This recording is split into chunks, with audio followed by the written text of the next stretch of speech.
Hi, Trisha Reed here, consciouslypresent.com.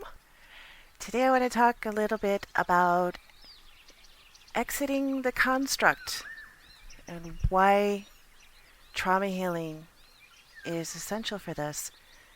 And I want to talk about this because I've heard some people talking some crazy things lately actually.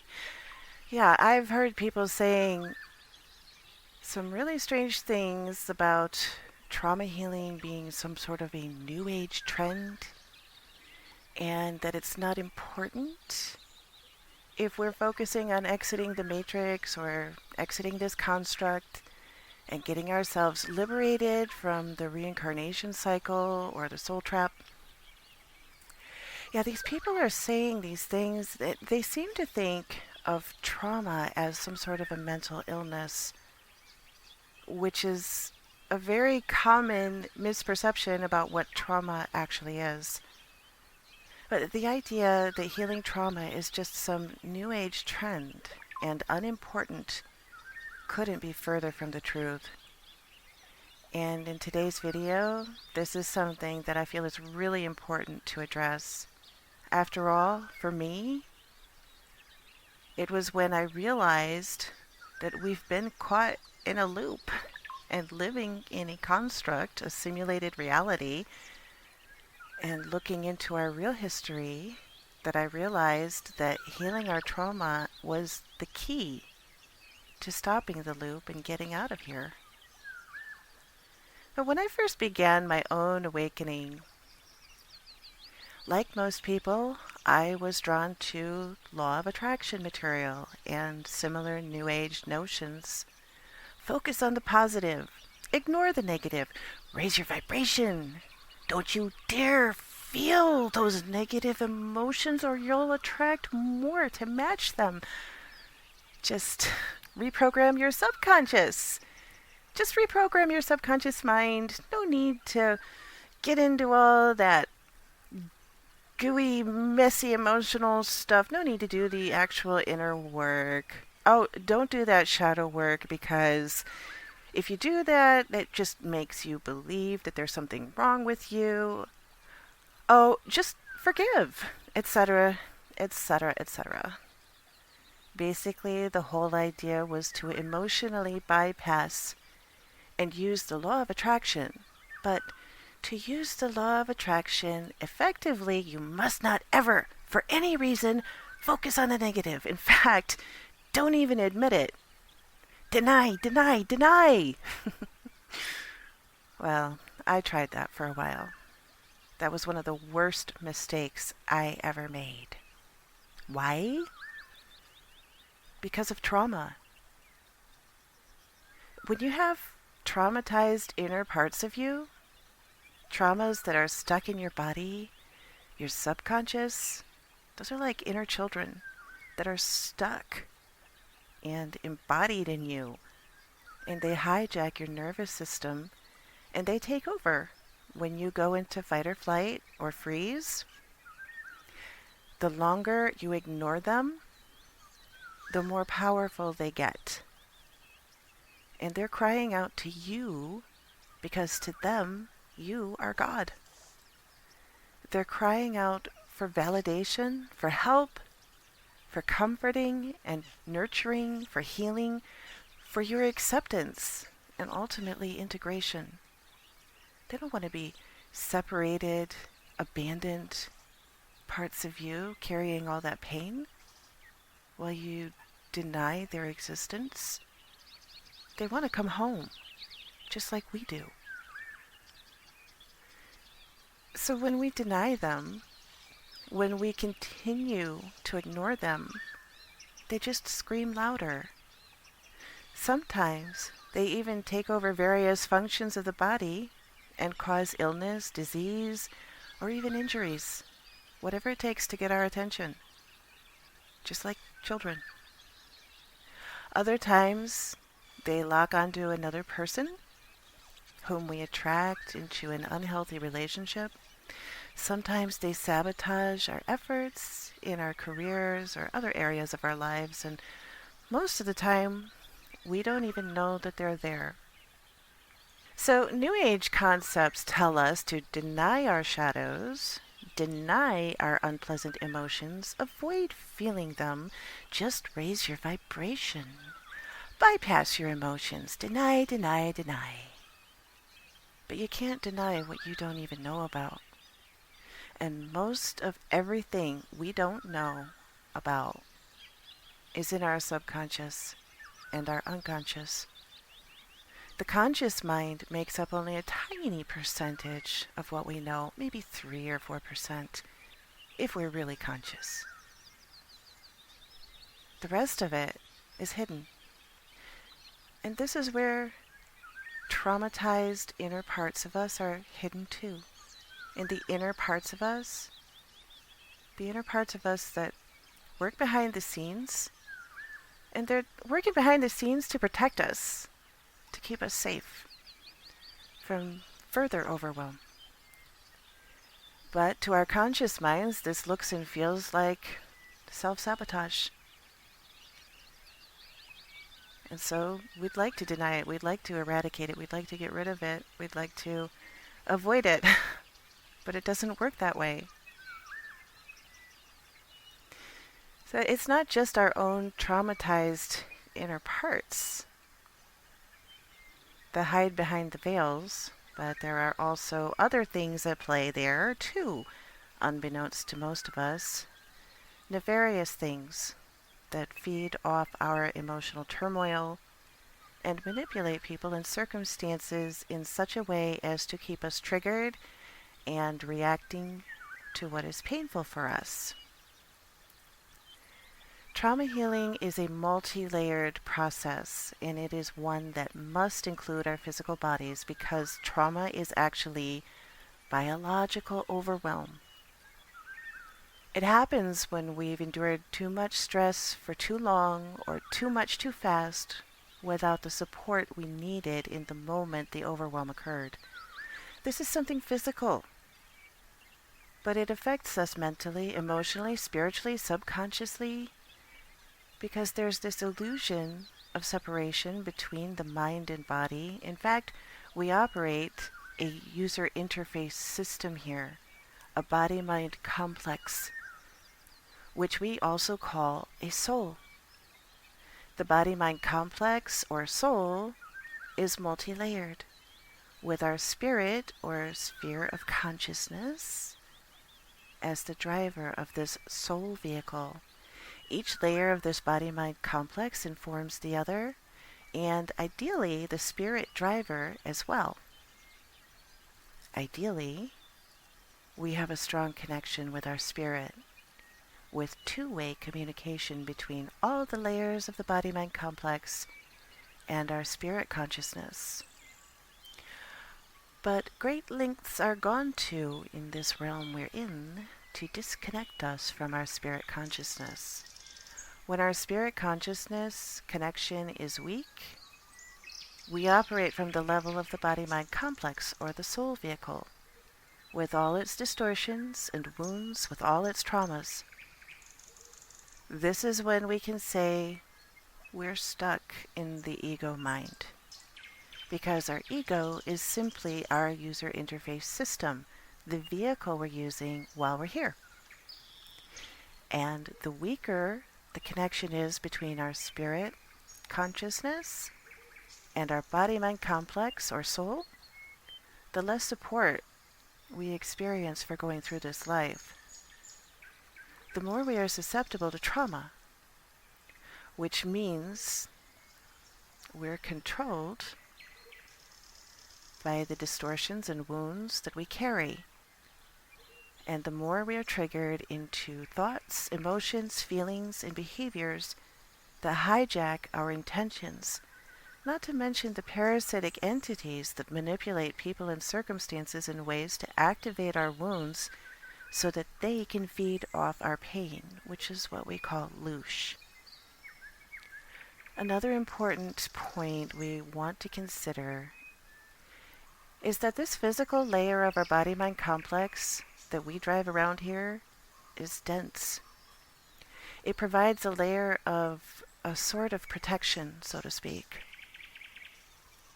It holds things for us until our consciousness is ready to deal with these things. But we can push these things aside. We can numb ourselves. We can distract ourselves. We can run away. We can suppress and repress. And we can go on with life until these issues start screaming too loud and overpower our will and intent. In other words, we have the time while we're here to deal with our wounds and to build our conscious awareness before something unwanted materializes. This is not the case once we're out of our bodies, such as the other layers of existence that we live in when we're not here in this life now. We have the illusion of time to manage our thoughts and tolerate the feelings.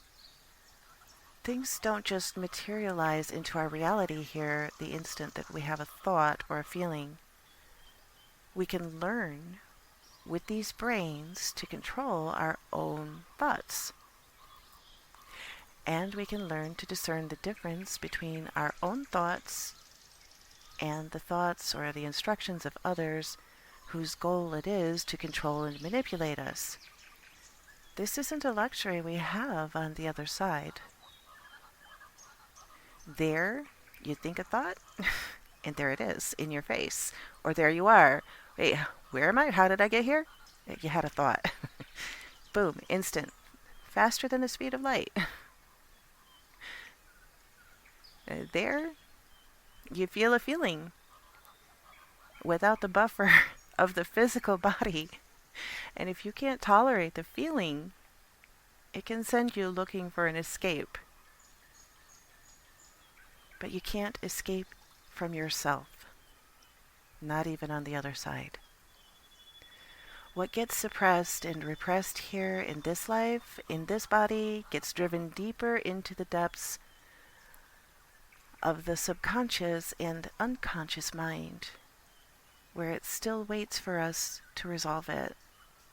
That work is much more easily done here, and this is why the psychopathic controllers of this realm work so hard to keep us traumatized and in survival mode, too busy and too distracted to take the time to do the work, so that we can easily be manipulated into coming back into this construct, believing that it was our conscious choice to come and live out yet another life in perpetual cycle of reincarnation, while they keep feeding us. They keep feeding on us like batteries. And the more we repress and suppress and deny our trauma, the more it's actually energized. And this energy then feeds the parasites, rather than being released from our bodily tissues and nervous system and used as an energy source for ourselves instead. These distortions can block our access to our own spirit consciousness. And it is our own spirit consciousness that is our true home and the way back to our true home. Trauma is biological overwhelm. Whatever emotions were activated at the time of the overwhelm got stuck in our nervous systems, in our bodily tissues, and those emotions remain there until we actively and consciously release them. These emotions get coupled with beliefs and programs about ourselves and our relationships with others and the world around us. They can also be coupled with toxins, foods, pathogens, and various other substances, colors, sounds, electromagnetic radiation, animals, and even other people, so that anything that is coupled with a specific emotion that overwhelmed us at any point in our life, which is a trauma, can then trigger that emotion in our body. When the emotion is triggered in our body, we feel this as a felt sensation of some sort, or in other cases, we experience some sort of physical symptom that feels really uncomfortable. We're conditioned to want to escape this feeling in the body rather than to feel it. And we have inner parts of us that formulate survival strategies and coping mechanisms to avoid feeling the feeling that threatens to overwhelm us again. Some of these survival strategies and coping mechanisms may have served a very valuable purpose in our childhood when we were too little to fight or flee. But when we're grown up, these inner child parts of us, they take over and hijack our nervous system, and the brain likes to repeat what worked for us before. So that's what we resort to until we become conscious of these coping mechanisms and survival strategies so that we can be our own authority and choose a better way of dealing with our stressors. This is what trauma healing is. It is the release of the stuck toxic emotions, beliefs, programs, and patterns from our nervous systems, from our body-mind complex. It's the releasing of distortions from our user interface system, aka our ego, which allows us to connect more fully with our spirit consciousness, to take our power back and consciously choose our next step. And let's consider the realm we're in here and how it's run. Here in this earth realm, we have a systemic shame-based, fear-based structure in which we're indoctrinated with beliefs and programs that there are authorities to obey and punishment as the consequence if we do not obey these so-called authorities. We can liken this dynamic to narcissistic abuse because that's what it is. And this is actually where narcissistic abuse started from. The psychopaths that run this realm from top to bottom. You can see this dynamic mirrored in the governments, in church, in schools, in corporations, in the medical establishment, and for many of us, right at home. This is our conditioning. Think of how this plays out in family systems. Imagine being a toddler, having a tantrum, and getting punished for it. You learn that you cannot express your feelings and discharge them in the only way a toddler has to do so, because it upsets the parent and gets you punished, which leads to even more nervous system dysregulation and overwhelm. This also teaches you that the parent's needs are more important than yours are. You're too little to run away or to fight back. So in this example, let's say you learn that fawning, which is the people-pleasing survival strategy, fawning keeps the parents happy and keeps you from getting punished. So you grow up obeying the parent, placating, pleasing the parent, afraid to speak up for yourself, afraid to ask for your own needs or desires to be met. You learn that this self-sacrifice and martyr program that you now carry keeps you safe. So you become a people pleaser throughout your life. You learn that you're not allowed to have a self, much less express that self. You don't learn that you are divine spirit consciousness embodied. You don't learn that you are powerful and special and valued. You don't learn that you are actually your own authority. You learn to obey and comply and give permission to others to take your power. And you reflect this back in your relationships with others, with the friends you make, with the partners you live your life with, even with your own children, while you wonder why you feel so stuck. Now, considering that the spirit integrates with the body-mind complex through the energetic meridian system, the nervous system, and the blood, and each of your energy layers communicates with and informs the others. This means that what's happening in your nervous system and body is being communicated to all the layers of your body-mind complex, or your soul.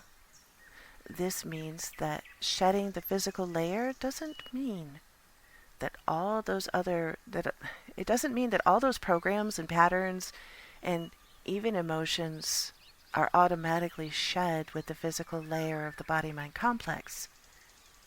These energetic distortions still remain in the other layers of your soul. So in this example, you became a people pleaser to survive your childhood situation, and you never worked through the trauma to heal yourself. And then you die and find yourself going through the life review. If you never learned that you are divine spirit consciousness, that you are your own authority, that nobody has the right to control and manipulate or coerce you into doing their bidding, then how do you expect to exit the construct when you have imposter entities there convincing you that they are your authority and that you have to go back and live another life as a human on Earth for whatever reason they give you? How do you say no when your survival strategy is to obey and comply, to make them happy and keep yourself from being punished? How do you say no when you can't say no because you didn't work through your trauma and learn how to say no and stand in your power without fear of reprisal and catastrophic punishment? When you never worked through your trauma to figure out how to be okay with disappointing people, how do you say no to these beings when you didn't learn how? How do you think so many people got caught up in the soul trap reincarnation cycle in the first place? Do you believe it's so easy to say no and get out? Then why are there so many of us here now? Think about the nature of this realm we're in. We're experiencing the victim-victimizer paradigm here. It's not just on an individual basis that people are playing out the roles of victimizers, oppressors, or victims and the oppressed. This is a systemic, structural issue going on in this realm. It's a collective problem. When we do not do the inner work, when we don't heal our traumas, when we don't face our fears and learn how to stand up for ourselves and each other, we just keep repeating the patterns that keep us in a victim mode. Trying to run away, flee, distract, numb, fawn, people please, acquiesce to the bullies, narcissists, sociopaths, and psychopaths. We just keep giving our power away. Or we keep exhausting ourselves trying to fight a system that our very fight is energizing and empowering. If we remain in the shame-based fears that fuel this realm, we just perpetuate the cycle of abuse. To heal our trauma is to withdraw our fuel from the very cage we believe ourselves to be in.